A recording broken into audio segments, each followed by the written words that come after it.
Kasus kecelakaan nagrek hingga kini masih terus bergulir dan beberapa fakta baru mulai terungkap. Kopda Andreas Dwi Atmoko membeberkan rentetan kejahatan Kolonel Priyanto sebagai otak pembuangan jasad dua korban ke sungai. Berikut sosok Kopda Andreas Dwi Atmoko yang membeberkan kejahatan lain yang dilakukan oleh Kolonel Priyanto. Rentetan kejahatan Kolonel Priyanto diungkap oleh Andreas dalam sidang di Pengadilan Militer Tinggi 2 Jakarta Timur pada Selasa 15 Maret 2022. Kopda Andreas Dwi Atmoko merupakan anggota Kodim 0730 Gunung Kidul, Kodam 4 Diponegoro. Kedekatan Andreas dengan Priyanto terjalin saat sedang bertugas sebagai Dandim 0730 Gunung Kidul sejak 2015 hingga 2016. Saat itu Andreas merupakan anak buah Kolonel Priyanto. Saat kejadian, Kopda Andreas sedang mendampingi Kolonel Priyanto melakukan perjalanan dinas dari Yogyakarta ke Jakarta. Berikut adalah sederet kejahatan lain Priyanto yang diungkap oleh Andreas. Sebelum menabrak sejoli di nagrek, Kolonel Priyanto bersama Kopda Andreas Dwi Atmoko dan satu anak buahnya lagi menginap dari hotel ke hotel.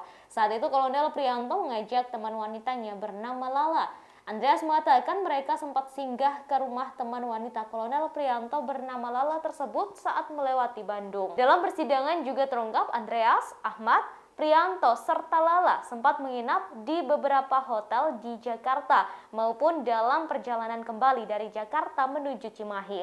Andreas menjelaskan mobil yang dikendarai menabrak sejoli, Handi, dan Salsabila dari arah berlawanan. Keduanya kemudian diangkat ke mobil. Saat itu Salsa dalam kondisi sudah meninggal dunia. Andreas mengungkapkan Priyanto sejak awal memang sudah berniat untuk membuang Handi dan Salsabila ke sungai. Kolonel Priyanto meminta mobil berhenti dan mengambil alih setir serta perjalanan dilanjutkan. Setelah itu Andreas mengaku melihat puskesmas dan meminta Priyanto untuk berhenti demi membawa korban ke petugas medis. Tetapi mobil terus melaju dan Priyanto meminta Andreas untuk menurutinya. Andreas mengaku sudah memohon agar membawa korban ke puskesmas. Andreas mengatakan mereka juga sempat berhenti di sebuah toko karena Priyanto ingin buang air kecil. Setelah itu Andreas kembali mengemudikan kendaraan dan Priyanto duduk di kursi penumpang di sampingnya. Mereka kemudian tiba di Banyumas dan melewati jembatan Serayu, tetapi niat untuk membuang Handi dan Salsabila sempat hilang karena ada sejumlah orang di lokasi.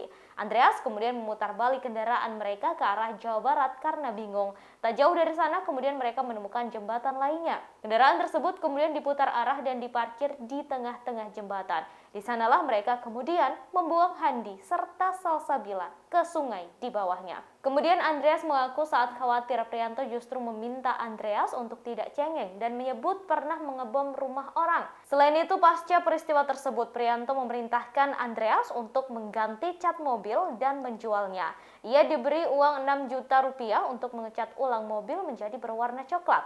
Belum sempat dilakukan, Priyanto dan Andreas telah ditangkap polisi.